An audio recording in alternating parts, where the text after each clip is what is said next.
15 minutes in, they're like, wait, what if I push this tower by myself and you push this tower? Oh, wait, we're split pushing again, aren't we? So it's in their best interest, given their draft, to probably get a very strong early start. But you push this tower. Somehow, I'm not entirely confident that that would happen.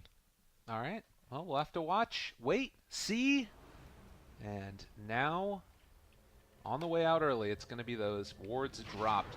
Items picked up, boots for Night Stalker and the Bat Rider. Meanwhile, we've got boots for Sand King. Everything pretty much what you would expect, and it looks like ships in the night will be passing each other, and wards should be dropped without too much concern, although Night Stalker and Sand King, they'll bump into each other, say hi, how you doing, and then run away. Yeah, Noya went for boots first as well in this Sand King, and so I think even today we've been seeing like different shades of Sand King. Earlier we saw him in the previous game that we just saw. It was the kind of duo off-lane situation that they ran with the Sand King and the Venomancer put together.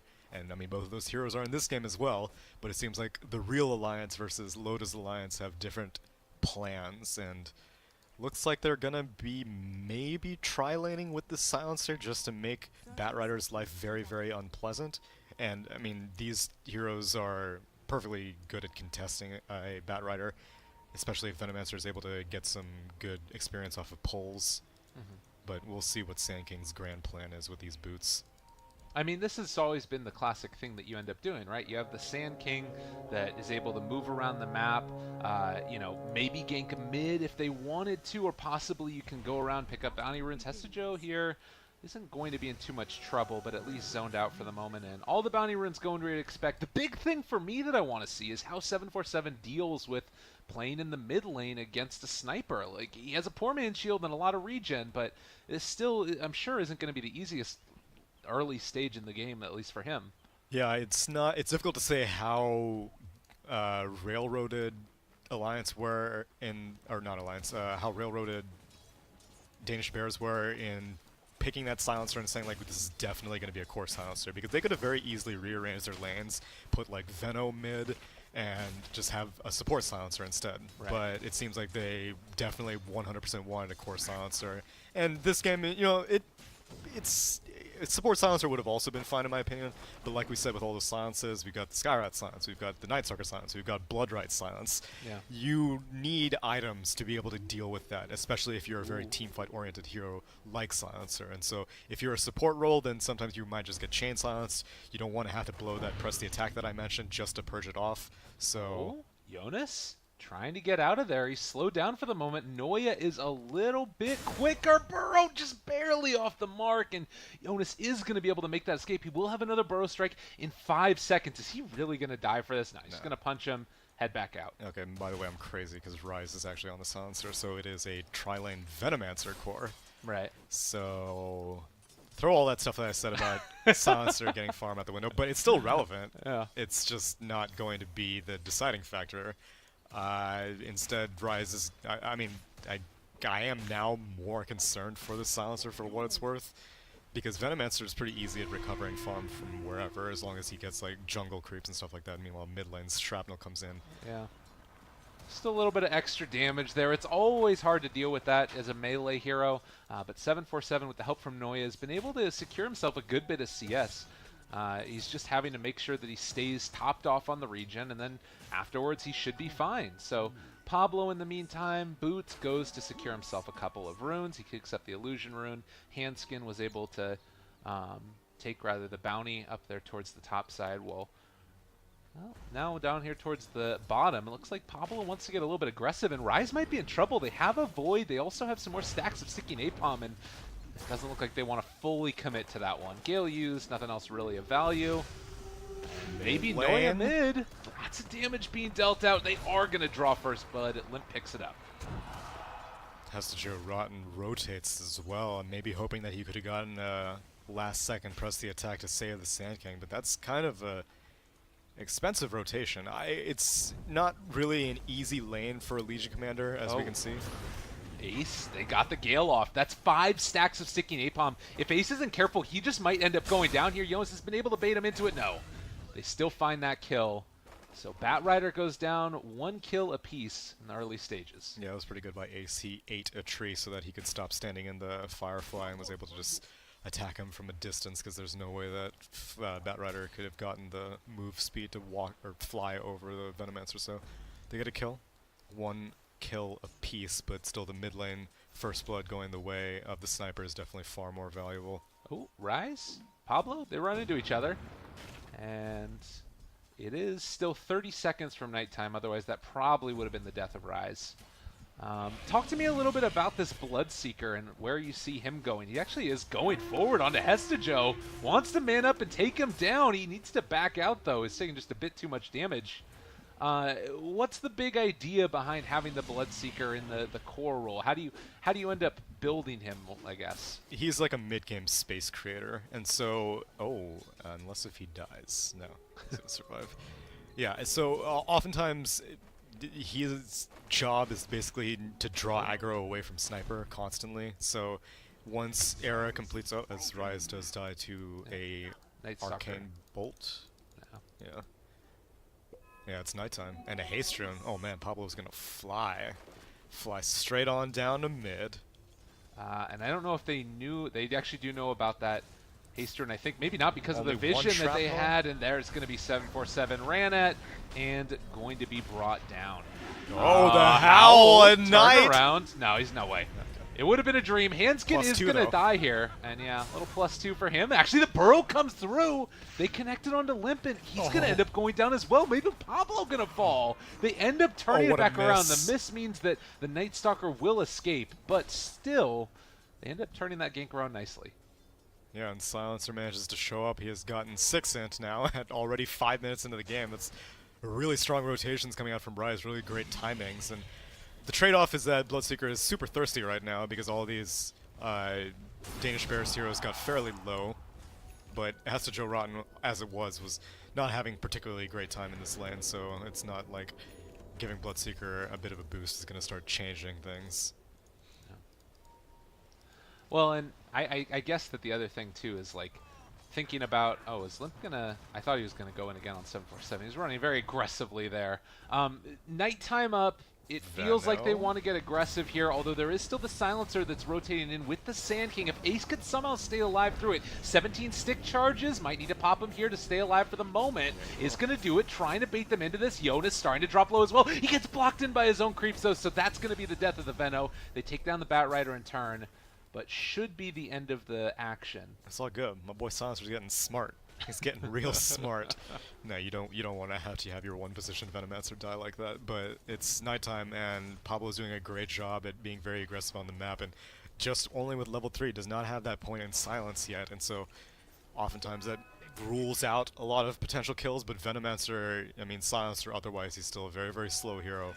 Overall, relatively squishy hero as well, even though he is in the core role right now, but he will fall victim to these kinds of rotations. And I mean, the trade-off generally is that you have Howl that is also benefiting from nighttime, but 747 had a Sand King in his lane for a majority of the laning phase, so he didn't have a big Rupture. Yeah, it's up top. They're going to be able to catch on to Hestejo, and this should be a pretty What easy the moment? kill. Okay, they did it. That was a little bit spooky there for a minute, and with 747 coming in, he's actually going to be able to catch on to 2. Doesn't have that bonus movement speed anymore, and Era trying to TP out. Yeah, no such luck. Another +2 for the Silencer. As you said, getting smart.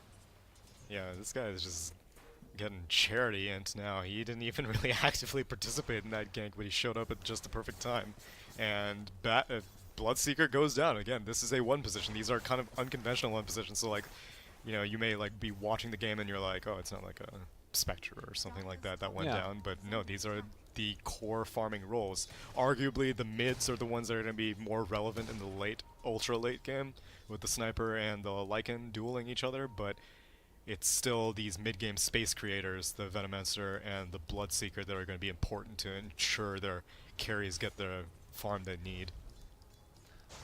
Well, and, you know, it's starting to feel like maybe you're going to be able to come online a little bit more quickly with that Legion commander who's getting ever closer to... Did he actually have that blink? No. Am I tripping? No. He had a lot of gold on him. Yeah. He invested it into the... I guess. the wand. Into the wand. I All right, confuse cool. the two occasionally myself. Oh, yeah, it's a blink dagger, I swear. Oh, it's just a wand. No, never mind. Era has Rupture again, but I think he learned his lesson that Legion Commander is more than comfortable at going 1v1 up against that Bloodseeker. And he does not have a Blink Dagger, but he is getting closer and closer to level 6 Duel. And once that comes online, then all of a sudden these Silencer rotations become more valuable. Noya found Pablo and Hanskin. The silence comes out before the Burrow Strike. Now they TP in that Legion. He talked about that level 6 Duel. But not quite there yet. And they will be able to slow down Pablo, I think, enough to... Nope, they can't even get the kill. So rotation comes in, can't find anything with it, off to the jungle. Yeah, unfortunately, Noya got his Tranquil Boost broken just by one right click, and so was not able to get the move speed to get into that range for that Burrow Strike. And it's a pretty well-leveled Sand King. He has 3 points in Burrow Strike. He's level 5, so it's not like these poverty 10-minute level 2 Sand Kings. Noya is getting work done, even though that he's been spending a lot of time in this mid lane. It's been constructive time spent. Definitely. Yeah, it's the power of Sand King, I feel like. It's just one of those heroes that you give him a little bit of space and suddenly he's getting himself the farm that he needs to become at least on par with the effectiveness as the Legion Commander. I mean, if you think about it, he can probably get more done on the map right now than the Legion can, and will be able to for a while. Yeah, and plus Legion's not really interested in getting much done right now. It's not like you have an Invoker that, like, okay, I get a duel, boom, guaranteed victory with a Sunstrike. Right now, if he manages to get a duel, it's only going to be in the context of a team fight. It's not going to be any solo pickoffs. Like right now, he sees Bloodseeker. Now hit level 6 on Hestajo Rotten, and he has 2 heroes in the vicinity, but Dire Team are also in a similar state, and this ward that was helping Radiant see those 2 heroes has now been countered out by Hanskin. Well, 10-minute mark, we're getting into it. Not really any notable difference in terms of net worth, but we do have the tomes that are available now if they want to go for it. Level 6s on these 2 fighting heroes could be huge, but it looks like instead they're just going to go for a smoke rotation into the jungle. Global isn't up yet. Can run into Pablo, and yeah, no ultis on either of them. The Blood Ray could be pretty big. The silence only connects onto the Veno, though, and they will back out now. Caustic proccing is going to finish that one off. Rise. Thinking about getting out of there. Oh, he wants to stay. Is going to chill and eventually be brought down. Alright, but it's still fine. They managed to kill off the Night Stalker, and it's overall a tray. What is Hestajo Rotten doing? Okay. He wanted to farm that creep. Wow, they still want to go. I mean, they are quite strong right now. One Burrow Strike, as you mentioned, it could catch one of these guys, kill them off, because they have enough damage if they can stay on top of them. It's just about keeping them in that place. Yeah, and so it's in their best interest to keep this aggression up. Right now, Batrider is farming the Radiant jungle. 747 is like, what the hell is this dude doing here? But he is Batrider has donated the lane to the Night Stalker because Venomancer is, I mean, he's basically given up the lane. He wants to go find kills now that he's got his Poison Nova up. He's, you know, got a Veil underway, so he's not really interested in farming right now. He's done his job. He's got 4 points in wards. It's time to start creating pressure on the map. This is the dream right here, if you will. Just slowly take down the towers. Likewise, Alliance on the other side, they want to try and pressure the tower in turn. Limp is quite good at being able to do that also.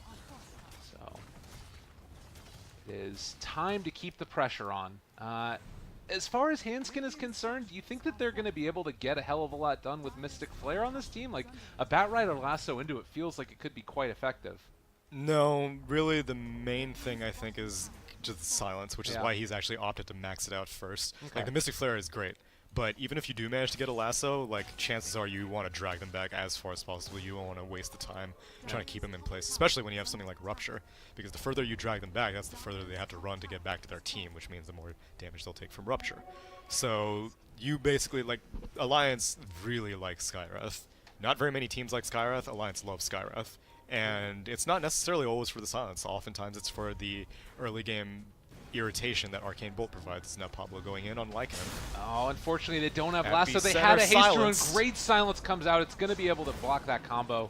It would have been huge if Jonas would have had Flaming Lasso up, but went for the more, you know, damage-oriented build and dominating the lane. And because of that, with the haste rune, he wasn't able to pull somebody back. But still, you know, nice little thing there, canceling out the first epicenter of the game. Yeah, Jonas and Fem didn't really have like the most dominating lane. They did manage to get that 1 kill on Venomancer, but he was still kind of like only trading farm, and so He didn't go for the lasso, and he's actually going for Blink Dagger first, which is something that is not necessarily guaranteed on Bad Rider these days. Oftentimes you will see a drum, which Jonas and Fam still may most likely turn that Windlace into a drum, but yeah, for right now, they want to get that Blink Dagger up and running, and then he and Bloodseeker can start making some magic happen, because Bloodseeker has completed a Midas, and that's, you know, I said that Bloodseeker should be a mid-game space creator, but really, Sniper has been very well protected overall. There has not been too much trouble that Lycan has been giving him, so he's pretty safe, even though like it's kind of an intimidating lineup he's going up against. Oh, they end up catching the Night Stalker. Oh, great silence comes out. They're not going to be able to break the blink. He gets away. Oh, he died. He ended up dying in the base. All right, well, it works. Handskin, meanwhile, is going to get eaten up by the big bad wolf, 747, and well, quite happy with himself about that fact, bringing the NA flavor to the EU. Eric Dong. LC does not get the duel victory, but Silencer gets yet another +2. This Rise has 14 and 1 into minute, and like I was saying when I thought Silencer was a core, I was like, this dude needs to be able to get farm to be useful up against Alliance's lineup, but right now he's managing to get a lot of assist gold and show up to a lot of fights, so Rise is keeping up very well for a support Silencer. And I think that Danish Bears is one of those teams that if you haven't really been paying the most attention to, keep your eyes on them. This is quite a good squad, and you know, they showed their prowess even before they ended up making the roster change. I think that they're expecting that they're going to be even better after that roster change, just based upon the way that they've been playing on through this qualifiers. Alliance is now making this move in towards mid, but already recognizing what could be happening. They're not going to do it instead. God. There was an epicenter on top lane. Era just barely TPs out of it and survives a 2-hero gank attempt. And now here's a lasso. The catch on the ace. They get the global out, but it's already a bit too late. They throw out the Veno ulti. And it does look like now maybe they can catch on to Handskin. Hestajo does have the mana, but another long-duration silence turns back around. The Mystic Flare almost kills him off, and in fact, it's going to be Limp that gets the kill with the right click. Maybe going to finish off Ace as well, alive on 40 HP. Night Stalker not going to be able to catch up to and kill him. Veil turned back around upon. And guess what? We got some more +2 going the way of maybe not. Yeah, he's gone. Well done. Rise. Just getting everything for himself early on the support Silencer.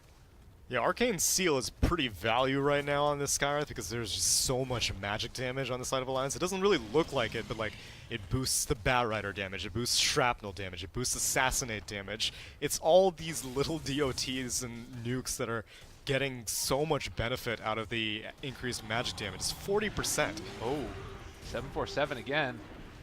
Gonna run into the Bat Rider. Maybe he can run down Limp here. He is actually in maybe a little bit of trouble unless he can burst down Era in time, trying to run through him. The level 1 Rupture just not quite doing enough. Lycan doesn't give a damn.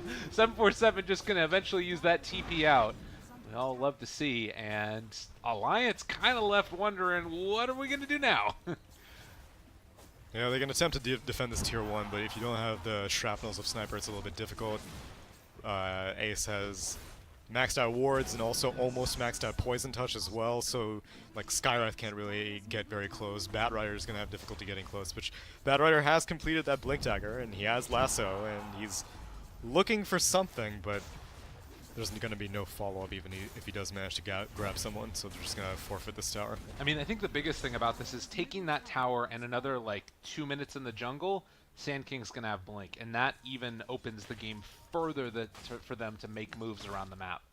Yeah, especially because it's a good time for Rise as well. Global Silence is going to come off cooldown, so they can start taking these fights, because Alliance don't really have the best team fight. They have pretty good like pick-off, which is the power of the Night Stalker and the Bat Rider and the Bloodseeker. That's their claim to fame, but in a full 5-on-5 engagement, they will get pretty dismantled by Danish Bears, unless if like they need more items on Alliance to be like equivalently strong in team fights. And I think that too, like we saw eventually with levels, Bloodseeker Rupture does become a huge problem for Lycan to deal with, but right now the damage is just not there. He's just able to run through it without any type of fear at all, and now it's not only going to be like, if you are rupturing to try and run away, that's not a good look. Like, that's not what you're trying to do as the Bloodseeker. Yeah. And I'm curious to see what he progresses for after completing this Midas.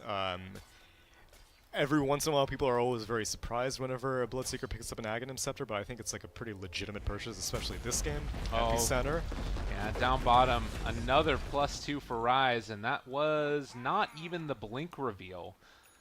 So again, you look at the way that this initiation is going to go. Blink, Burrow, dual global silence. Yeah. Anybody's dead. It doesn't matter who. And it doesn't even matter if you blow all that on one target. Yeah. Jonas and Fam looking for something on 747, but he's so tanky. Bloodseeker doesn't have level 2 Rupture yet either, Yeah. so it's not going to happen. They just can't do it. They're too big. They're too bad. They're too much going to blow your house down. Oh, I didn't even think about the wolf meme. That's Hey. great. That's good. All right. Burrow is up, or rather Blink is up for both the Sand King and the Legion Commander, and with the potential for slow siege from Venomancer, it's just a very well-designed draft from Danish Bears. Yeah, and Alliance kind of like they're pretty dependent on this silencer. I mean, sorry, on this sniper being able to get a large amount of farm, which again, I'll say again, he has managed to stay very safe. He's keeping up in net worth with the Lycan, despite, well, actually, the tower count is pretty similar right now. They're just one tower behind on Alliance, but Limp has been farming very well, and it's usually the initial phases that are the hardest for a sniper, and usually teams have to spend a lot of time babysitting a sniper. But, you know, Limp has been very self-sufficient. He's been finding farm in safe places of the map, and he will be a problem, even for a Lycan moving forward. He hasn't gone for anything like a Pike, and Pike isn't really that effective against a Lycan since he can just close the distance very quickly. But still, you are having to go very, very deep to kill a sniper, and once Bloodseeker does get those points in Rupture, then you're not really willing to walk that deep if you're going to lose half your HP on the way. And I mean, the other thing too is, like, you think about the way that the fights are going to go. I don't know if that's even going to end up mattering, because, like, if they find the sniper, then it's just GG at that point. Like, that's not going to end up working, because you don't have any defensive stuns outside of Lasso. You don't have any stuns at all outside of Lasso to be able to really, like, control any of these heroes. I don't know. It's a tough game for Alliance, and I'm ended up going for the Shadowblade Lycan. Yeah, it's Silver Edge is quite good against Bloodseeker. Yeah, but chances are if you're initiating on Bloodseeker, then he should be dead regardless. Yeah. It's not like you're gonna like just break him midway through a team fight, because like Thirst only really kicks in at the end of a team fight whenever he's just like roaming around and he's hunting for scraps. So yeah, Silver Edge is a peculiar pickup, but it definitely enhances the split pushing potential if they decide to go down that path. But right now, they're invading into the dire jungle and not going to find anyone, but they'll play some aggressive vision and Jonas? start setting up. The wrap. The long, long wraparound era. He's walking into the lane. Do they realize that he's over here? The Bloodright gets laid down. Lycan wanting to run in. He has a Shadow Blade used and is going to still There's a not win sentry anybody. ward there, but no real vision. And he actually, I Alright, think they they may spot have ace. barely seen him. Yeah, they got... good jump back by Jonas. All right, that'll keep him alive. Still, though, they can siege this tower. Yeah, and there's not really that much Alliance can do in return. No one is top, and that would have been the best tower for Alliance to push right now. Instead, they're bot, but the bot tier 1 has already been claimed. So I guess they're just going to give up a tier 2 uncontested and not really do anything constructive in the meantime, which is a damn shame for them. Yeah, this feels pretty bad. And it looks like Bloodseeker's going to go for a Radiance after this Midas. Okay. So it's ensures late game more, but the thing is that Lycan has no reason not to build a BKB this game, because like you're gonna have to deal with sniper, like, I mean you're gonna have to deal. Well, actually maybe he could get away with not building a BKB, but I guess, yeah, never mind. I guess Lycan can get away with not building a BKB this game, but Radiance still is not really the best item at team fighting either for a Bloodseeker, because the cores of Radiant team are just so tanky that even like if they manage to linger around in a fight for a little while, it's not going to be that big of a deal to eat a lot of Radiant's burn damage. Radiant's burn damage is super great against like a bunch of squishy supports because like a Lion will just show up and try to get like a spike, and if he stays around too long, he already lost like a quarter HP thanks to Radiance. But that's not really the case with Danish Bear's draft. Silencer is the squishiest hero, and he's still pretty respectable. 1.1k HP with this Helm of the Dominator completed on him. And I think, honestly, at the end of the day, it's like that Helm of the Dominator is pretty indicative of the way that they want to play this game. They're adding armor onto all those heroes. They have the health regen aura. They are pushing down the buildings. This game could conceivably be over in like 12 minutes. Yeah. If not sooner. Like, I don't know. The next Aegis is definitely going to be a big incentive for Danish Bears to just let Lycan mow down a tower, because there's really nothing, like you said, there aren't that many stuns, and at worst you are concerned about the lasso, but Legion Commander, as you see, is just sitting back, ready to press the attack at any given moment, and once press the attack comes out, then there's, I mean, that was your only way at keeping the Lycan under control. Well, we'll see, unless something changes pretty largely in the next couple of minutes. We're potentially going to end up running into a pretty rough situation here. Maybe back on schedule again. I wouldn't go that far. They only allocate 30 minutes of pop for each of these games according to the official schedule, which to me is very surprising, because even with the draft, it's like a game has to be over extremely quickly for that to happen. All right. For Alliance now, what is the way that they try and play this out? How do you stall for more time? Is there any sort of like movement around the map besides just keeping the lanes pushed out, or is even that too risky at this point? They can go for pushing out lanes, but once a high ground defense comes, their support heroes need to be in good positions. And what I mean by that is, you got Lycan sieging high ground. You can't have Skywrath and Nightstalker be on your high ground. You need to have them be behind the enemy team. You need to have them be like near your jungle camps, ready to pop in, because if you can't silence the Legion Commander, then you will not win a fight. And so you need to silence the Legion Commander. You also need to silence the Silencer, because Global is going to disrupt your team fight. And so Alliance need to, you know, get whatever they can right now. Ideally, you want to be getting good farm on Pablo, in my opinion, which he's approaching closer and closer to that Aghanim Scepter, just 1.4k gold away. And that's going to be fairly important because, like I said... No. Oh. Limp. They've got the wolves on him. Oh, Limp, no! This is not meant to be! You had one hero, the Global comes out as well. They actually weren't able to get him away, and he's still dead. They weren't able to get it off before the lasso came out. Able to dodge the Mystic Flare as well. Hesijo backing out, getting away from it. And now Skywrath Mage is going to go down. He does not give a damn. Jonas is going to drop as well. They don't lose anybody, and Alliance loses a hell of a lot. Yeah, and so they didn't even use the Aegis, which they ended up putting on Ace Venomancer as opposed to the Lycan, which a little bit surprising to me, but I mean, we saw a Lycan just run through a level 2 Rupture and did not care whatsoever, so I guess he's probably not... He doesn't think he's going to die anytime soon, and I don't blame him, because the team that he has around him, I mean, 747 is extremely well protected with this draft, and he doesn't even need to show up for this tier 2 push up top. Turns to daytime, Pablo has to back off, still working on that Aghanim Scepter because he died there, so a little bit of a... Well, actually, did he die there?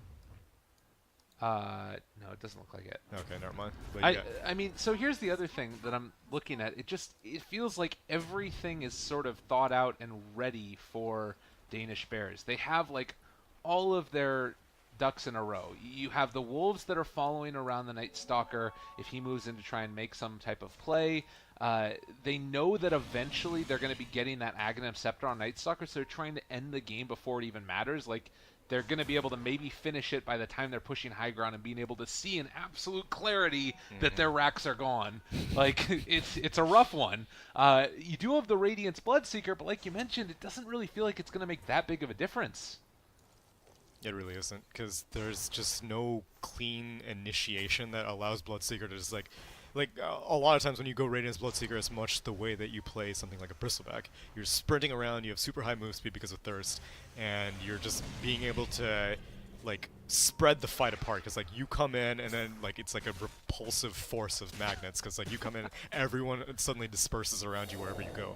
But the lead that right now Danish Bears have, I mean 17-7 at 28 minutes into the game, Bloodseeker is not that snowball-y dominating force that people need to be afraid of. Yeah. He's got decent HP, decent amount of damage. Oh wow, and Lycan's going for Blade Mail? Dude, oh man!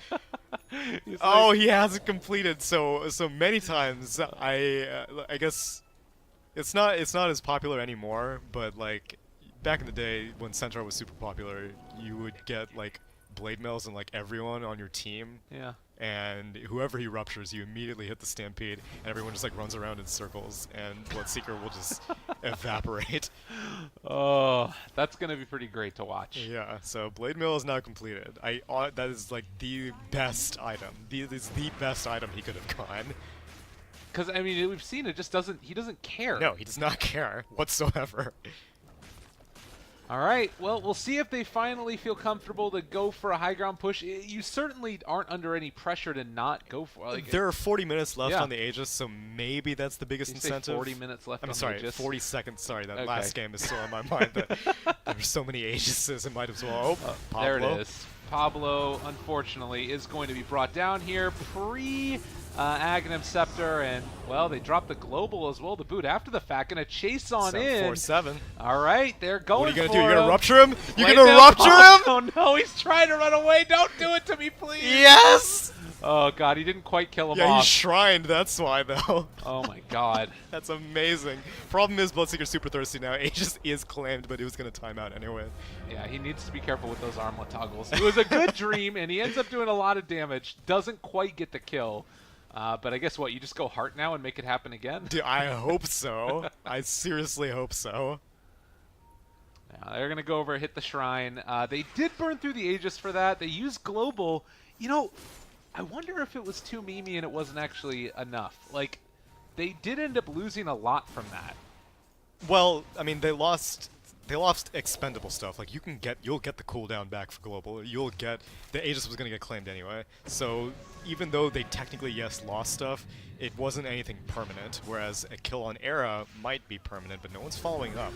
Yeah, Noya maybe a bit too far forward. They jump forward. Oh, Do have the the Blade Mail as well. Blade Mail's a pretty good item, apparently. They do kill off Hestejono, though, and now going to pull up that Sand King, rather Venomancer, up onto the high ground. They get the ulti onto 2. Can they bring them down? Pablo in trouble. Rise so doing too damage. is going to be Jonas, and yeah, 747. He's all up in their grill. They kill them all off, and this one might finally be some objectives off the back of it. Oh, he's going in.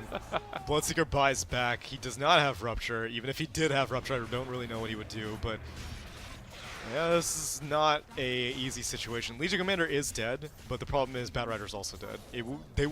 Radiant wouldn't feel confident going for this if Batrider was alive and LC was dead. But with Batrider and no lasso being an issue, it's all good. And since Global was used in that earlier fight, they didn't use it in that fight that we just saw, and so Global will be up in 10 seconds now. Think that he cares about being silenced. He's not. got the Mask of Madness already. He silences himself. That's true. All right, so Shrines now soon to go down as well. Danish Bears just dotting their I's, crossing their T's, and getting themselves set up to possibly topple the Champions Cup champions, Alliance. Yeah, and I don't know if this is Danish Bears' first match of the qualifier, or if this is their second match of the qualifier. I think it's their second one. Okay. But a lot of people consider them to be one of the dark horse candidates. People who pay attention to the EU scene consider Danish Bears to be one of the dark horse candidates to perhaps topple Secret as now initiation. Caught yet again. The Blade Mail's That's a there. dieback. A lot of damage. They are not going to get the dual victory, That's but okay, +2 nonetheless. And now Lycan. Oh, he gets piked out by Limp. Oh my god, he has 32 intelligence on Silencer? He's a What? smart man. Oh my My boy god. Rise. He goes to school. Goes to college. And he's taking Alliance to school right now. As What? now TP out from Pablo. He has not yet completed that Aghanim Scepter. He's so close. Okay, he sells out stuff. Yeah, again, in absolute clarity, your base is gone. High definition 1440p. You can see all the ground where structures used to be. I was mistaken. This was not Danish Bears' first cast. They have another game afterwards where they're going to play Mouse. That's the one I was confused about. This is their first game. Okay, well, they're coming in strong. This is the strongest game I've seen from a team thus far out of the 3 matches that I've seen for the day. The biggest thing to me is I haven't really seen a misplay out of Exactly. that. There hasn't been like anything that stood out as this is a bad movement. And this is a team, again, that ended up competing in LANs very recently and did well in them, and now they're looking stronger than ever. Yeah, be worried, guys. Danish Bears. I mean, at least under the DB tag, that's true. But like under Cloud9, which was like 80% of this roster, they had issues. As ex-Imperial, they were very strong, but then like on Cloud9, they were never really able to make waves. I don't know. I mean, I think that they did. I mean, we can talk about the beauty of Cloud9 later, but that's true. I always felt like they were on the verge. Yes, that's true. But there was a lot of hype coming for them as Imperial, that there was like, this is the new this is like what Liquid became. Right. It said like, this is the new dominant force in Europe, but was never really able to, you know, seize that kind of hype. Yeah. But now coming into this qualifier, a lot of people, like you said, are having eyes on them. Definitely. All right, 25-8. It's an ugly score, but 34 minutes in, Alliance, if there was a way back into it for them, like we're talking about the perfect team fight here. Everything goes right. The stars align. What's it look like for you? The same thing that I said earlier. The fact that Alliance need to somehow manage to get behind.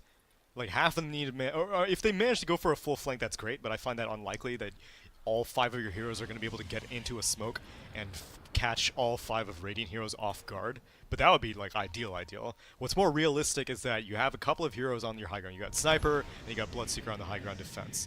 You have Vision of Pablo with Zagadin Scepter Gem as they get a lasso onto the Sand King. This is pretty nice. The global comes out, and they actually have to stop now, and Burrow striking away, gonna be fine. 747. He is silent. They have Vision on. Pops the Blade Mail. Lots of damage being dealt. Yeah. And Era dropped down low. They haven't found it yet as kill is coming. And Purge off the Ace silence. is forced to back out. Okay, still fine. Although yet again, Lycan has kind of bled himself dry, so he needs to go to the donors of the Ancients of the Lifesteal to get a little bit of HP back. They have another shrine. Oh yeah, that's true. Yeah, it's all good. Again, it's not like the best building hitters in the world. It's much more of these, like, take a team fight, win it handedly, and then go in. Well, Lycan can get the work done on outer towers, but yeah, for these high ground situations, like, they haven't gone for that kind of slow siege that I was saying where you just put Lycan up front and center, have Hestejo ready to press the attack off any silence once it comes out. Like, that's why I keep illustrating the ideal team fight being Alliance somehow silencing these backlines, but it doesn't even seem like Danish Bears care about taking a fight like that. They can just take these brawls and come out on tops frequently. And now a smoke. Oh, there's the catch. There's the jump. There's going to be the duel as well. A lot of damage being dealt. They actually win the duel for Limp, and Eric Dong trying to take them down. He popped the Blade Mail as well. He's Ruptured so for the moment. The big old crit comes down and connects for Skywrath. Never stood a chance. The Burrow Strike on to 2. The damage coming from the Venomancer. Limp is still standing strong here. Era's going to drop, though, and they are pulling the Veno into the fountain. Don't do it, Rise. Is going to actually be able to walk away from that one. I think he does live after the Hurricane Pike away with the Aegis coming back. Yeah, that's fun. Yeah, nice attempted flame break, but not going to happen. Limp did buy back, so he cannot afford to die again. Bloodseeker is dead, him and his Radiance. That's not going to really do that much damage to Lycan. And now he doesn't care. 1 Rax remaining. Limp, he's holding on for all he's worth. He wants to make this game shrapnel work out. Charge. A 747 is just going to stand in it. Oh no, and now the Gale comes out. Limp trying to get over to the shrine. Is he going to be able to kick him down? That is going to be a kill. But still, this is feeling like it's a fool errand at this point. Even if they kill off Ace here, I don't know if it's going to be enough. Limp trying to do it, but he is eventually going to die. Hands get the Hurricane Pike. Oh, he's going to be able to walk away. I think he's dead as well. And Pablo, they jump in. They're trying to take him down. That's going to be Skywrath dying in the base. They end up falling. They get the duel victory as well. Buybacks abound. 22,000 net worth lead. Alliance. Lycan's coming in hot. They're staggering. They want to end this game. Rupture. Who do you rupture? You rupture the Lycan. Lycan He's does not going to care. do the blade mill thing again. He's just going to hit the barracks. This is time to keep it going. And, well, Era is going to die yet again. Hand's going to drop as well. And soon to be those 2 words they're looking for. GG.